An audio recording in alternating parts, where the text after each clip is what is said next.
Hello there, thanks for listening. This is Marty Miller here, and this is our Bobby Gillespie podcast from Primal Scream. The guys are coming in to do a number of dates around Ireland, brand new album out as well. I want to know why the band Primal Scream were going fairly intimate on this set of dates. For example, the Limelight in Belfast, or Galway in the Leisureland, or the Olympia in Dublin. I've got no idea. My manager just booked the gigs.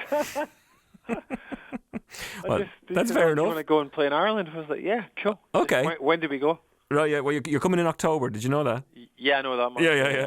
More Light is the brand new album. It's a big sounding album. It's very trippy, very vibey, and quite worldly. And 70 minutes before you even hit into the deluxe edition of stuff. Oh, well, that's just basically in the old days what would have been B-sides and extra tracks in a 12-inch single. They don't want to release singles anymore, so they want to release all that stuff with the album. It's really weird.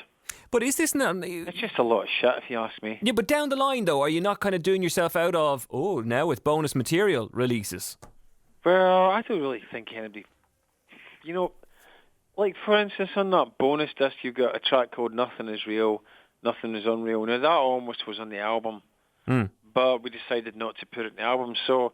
If in the old days we'd have released a single, that would have been a B-side. Yeah. Right? So it's better that it comes out than not coming out. Yeah. That's that. That's the way I look at it. What do you think of the current state of the music industry right now? Well, I think there's a lot of good music coming out of America. Okay, like what? There's bands like the Alalas, Deer Hunter, Kurt Vile, Psychic Owls, and they're bands whose albums I've bought in the last year. In England, or the UK, sorry.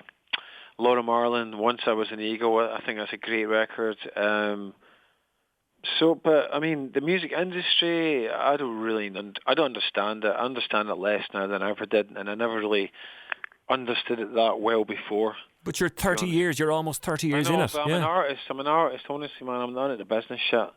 I'm like, if somebody gives us a pile of money for playing a festival, then great, but it goes to keeping my band running and paying for my studio costs and all that stuff. We've got a lot of overheads, and I don't predict stuff in the music industry where it's going. I just try to make good music and be a good performer and stuff, honestly.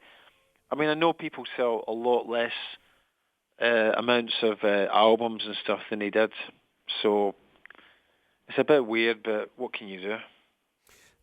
Nothing except continue to make good music and get it out there so that the fans can, come see you play live. Is that where it's at for you? Do you prefer to play live rather than record in studio? No, I like it all. I enjoy the process of writing, recording, arranging.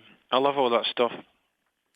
You know, when you were writing previous albums, right? And you might have been in a bit of a worse for wear place, if I can put it that way, putting it subtly.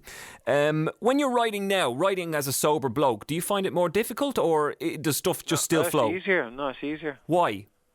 Because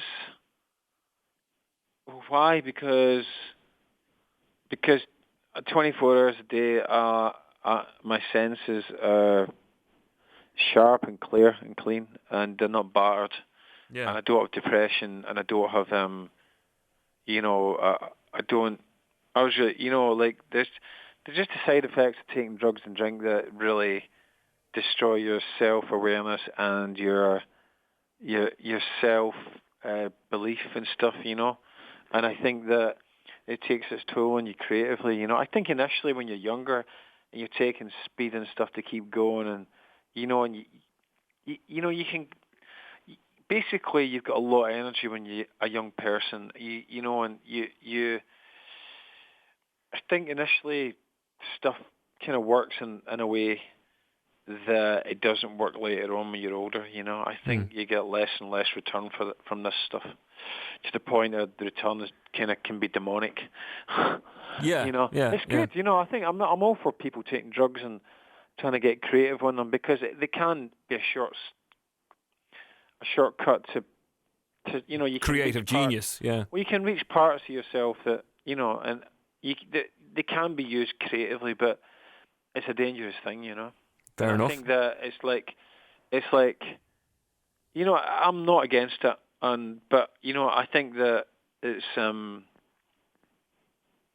Yeah, I mean, we mostly used a lot of speed, for the gigs and stuff, but back in the day and stuff, and I think that, which was good fun, and I loved it, I loved it too much possibly, but, no, I mean, I'm not against people getting wasted to make music and perform and all that, I did it for years, and it just got to the point I had to change, that's it, it's not big, it's not a reflection on anybody else, it's just my choice. Yeah. And that was that, it's not a big deal. 10 albums later, almost 30 years later, now are you proud of everything that Primal Scream and that you have done? I'm proud of most of it. Yeah. Some of it I think could have been better, but I think most of it's pretty good. What about the new album? How does that stand up? I think it's a great one. Yeah, I think we've made some really great albums. Exterminator, Evil Heat, Screamadelica, Vanishing Point, More Light. I mean, that's Echo Deck. They're my favourite. That's my favourite records. Screamadelica, the album now, is a stamp. The album cover, that's iconic and cool. That's pretty good, isn't it? Yeah, it very much is. Robert Plant appears on the new record as well, and you guys have worked together before. What was that, about 10 years ago or something? Yeah, about 11 years ago, 12 years ago, yeah. How did that first collaboration come about? Well, I was basically the first time we had a studio up kind of close. I think Robert lived near where our studio was back then, and to see each other on the street and nod to each other. And one night I was in the pub, and I was never really a guy for getting into pubs. I wasn't really a big drinker, to be honest with you.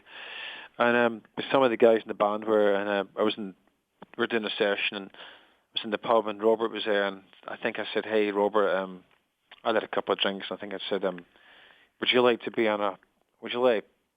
play a harmonica in a track of ours that sounds like Throbbing Gristle jamming with Howlin' Wolf," or something like that. Nicely done. He said, "Yes, sounds great. What key is it in?" And I'll bring the harmonica. Yeah. Oh. And then he was going. He was going to America for a week, and he said, "When I get back from America, I'll come to the studio and I'll do it." And he did.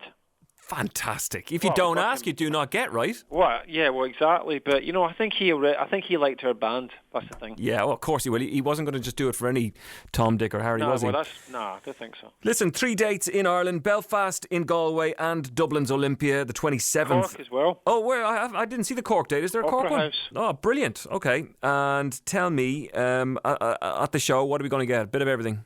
Going to get a bit of everything from Screamadelica onwards.